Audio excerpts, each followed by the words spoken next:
Halo guys, welcome to Enatek ID dan kali ini iOS 15.4 telah keluar.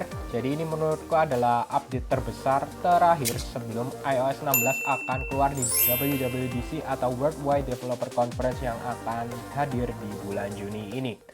Jadi pertama aku akan menunjukkan build number. Build number yang aku gunakan adalah 19E241. Ini adalah release candidate atau versi yang biasanya keluar sebelum public release. Kecuali Apple menemukan beberapa bug yang diselesaikan sehingga akan hadir sedikit perubahan untuk build number yang baru. Jadi aku sudah gunakan kurang lebih 1 minggu terakhir dan secara umum penggunaannya sangat smooth, tidak ada masalah yang aku rasakan di iOS 15.4 versi RC atau sama dengan yang public release kali ini. Sekarang di versi ini adalah memperbolehkan kalian untuk update software update tanpa menggunakan WiFi. Jadi jika kalian menggunakan cellular data saja akan bisa update versi iOS selanjutnya setelah iOS 15.4 yang akan keluar ke depannya. Selanjutnya yang sangat penting di iOS 15.4 khususnya bagi pengguna iPhone 12 ke atas adalah fitur Face ID yang baru. Karena di era pandemi ini wajib menggunakan masker, Apple memberikan fitur untuk Face ID jika menggunakan masker.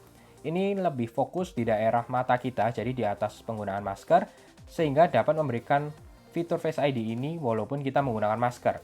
Biasanya hanya menggunakan Apple Watch ya, jika kita menggunakan Apple Watch mendekati iPhone pasti otomatis terbuka, tapi hanya home screen saja dan tidak akurat. Kalau di sini akan jauh lebih akurat karena benar-benar menggunakan Face ID sensor yang ada di iPhone kalian. Lalu ini ada perbedaan yaitu adanya add glasses. Jadi di sini karena lebih fokus di daerah mata sehingga ketika kacamata kalian terlalu susah nih, misalnya agak gelap atau bahkan kacamata hitam perlu kalian tambahkan di sini. Hanya saja beberapa kacamata tidak bisa ya, jika terlalu gelap pun ini tidak akan bisa terdeteksi.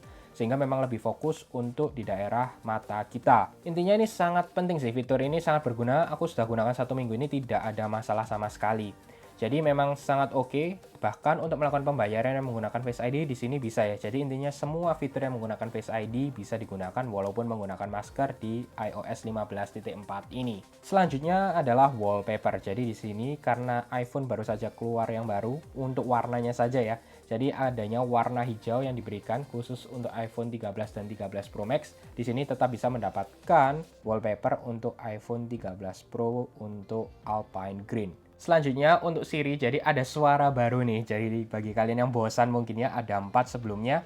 Di Voice 5 ini adalah voice terbaru untuk United States. Oke, jadi ini suara terbaru untuk Voice 5 ya di Siri iOS 15.4. Untuk Safari Translation ini ada bahasa baru yang ditambahkan yaitu bahasa Italia dan juga tradisional Chinese. Di sini aku coba dengan website bahasa Italia, kalian bisa cek. Di sini ada translate website ke bahasa Inggris, jadi otomatis akan ke translate dalam bahasa Inggris. Selanjutnya bagi kalian pengguna magnifier, jadi magnifier di sini ada baru yaitu kalian bisa memilih lensanya. Jadi yang sebelumnya hanya auto, ini ada close up dan juga adanya kamera depan. Jadi bisa disesuaikan untuk kamera lens di aplikasi magnifier. Yang baru selanjutnya yaitu untuk passwords di iOS 15.4 ya. Jadi jika kalian membuka Safari lalu kalian bisa sign up ataupun sign in dan ingin save keychain, harus ada username-nya. Jadi kali ini keychain tidak hanya save password saja dalam kondisi tertentu, harus ada dua-duanya. Jadi harus ada username dan password. Menurutku ini juga sangat baik ya, karena kadang ke save passwordnya aja kita juga lupa username-nya juga masalah. Jadi di sini update yang menurutku sangat berguna bagi kalian pengguna Apple Keychain. Lalu bagi kalian pengguna Apple AirTag, jadi ada message baru yang muncul ketika kalian menambahkan AirTag kalian ke akun yang baru. Karena ini ada perubahan terkait beberapa masalah yang kita pernah dengar di beberapa negara terkait AirTag ini disalahgunakan. Sehingga ini lebih ditunjukkan aja bahwa benar-benar ada hukumnya dan tidak boleh untuk nge-track orang, jadi harus benar-benar nge-track objek. Ya ini plus minus lah ya. Jadi tetap hati-hati, intinya message ini supaya mengingatkan saja ke orang-orang untuk menggunakan AirTag yang baik. Notifikasi yang baru yaitu adanya tracking notifications yang sebelumnya jadi satu bersama Find My. Jadi sebenarnya notifikasi ini adalah untuk memberikan info ke kalian jika ada produk Apple ataupun misalnya AirTag yang ada di dekat kalian dalam waktu yang lama, dalam arti kalian di tracking. Sehingga ini akan menampilkan notifikasi dan menunjukkan bahwa kalian ini membawa produk yang bukan milik kalian. Jadi otomatis kalian bisa lebih aware atau hati-hati jika ada produk ataupun ada orang yang mengetrack kalian dengan produk Apple tertentu. Masuk ke bagian iCloud Plus, jadi bagi kalian pengguna iCloud Plus ada tambahan baru yaitu adanya iCloud Mail, hanya saja saya tidak menggunakan. Jadi di iCloud Mail ini ada baru di mana kalian bisa menggunakan custom email domain. Ini tambahan yang didapatkan jika kalian subscribe ke iCloud Plus, selain mendapatkan hide my email serta adanya private relay. Selanjutnya di bagian background terkait 120 Hz. Jadi sekarang di iOS 15.4 ditemukan bahwa third party developer bisa memaksimalkan 120 Hz di aplikasi mereka. Sehingga kita bisa expect beberapa aplikasi dapat mendapatkan 120 Hz yang lebih maksimal digunakan ya. Jadi aplikasi-aplikasi yang sebelumnya tidak bisa memaksimalkan 120 Hz akan mulai update dan bisa memaksimalkan penggunaan ProMotion Display di iPhone 13 Pro Series ataupun iPhone kedepannya yang nantinya akan mendapatkan ProMotion Display. Selanjutnya untuk storage bug, jadi beberapa juga ada yang mengeluhkan terkait storage bug. Untungnya di iOS 15.4 aku cek tidak ada masalah dan jauh lebih cepat untuk mengecek aplikasi-aplikasi yang kalian miliki.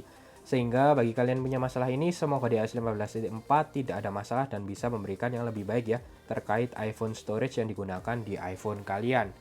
Pada iOS 15.4 ini juga sudah menyelesaikan beberapa bug yang muncul di iOS sebelumnya. Jadi secara umum sangat baiklah intinya. Aku sudah mencoba ini kurang lebih 1 minggu dengan versi ini, sangat nyaman, tidak ada masalah. Untuk banking pun semuanya aman, bisa kalian gunakan di iOS 15.4 ini. Selain di iOS 15.4, iPadOS 15.4 juga memberikan beberapa update menarik yang penting. Jadi yang pertama adalah kalian bisa mengatur brightness keyboard jika menggunakan Magic Keyboard. Jadi bisa di tap, lalu kalian bisa atur brightness Magic Keyboard kalian di Control Center.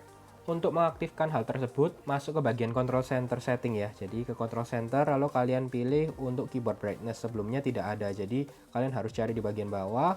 Lalu kalau ada keyboard brightness, kalian plus. Jadi kalian bisa menyesuaikan keyboard brightness kalian di iPad Control Center.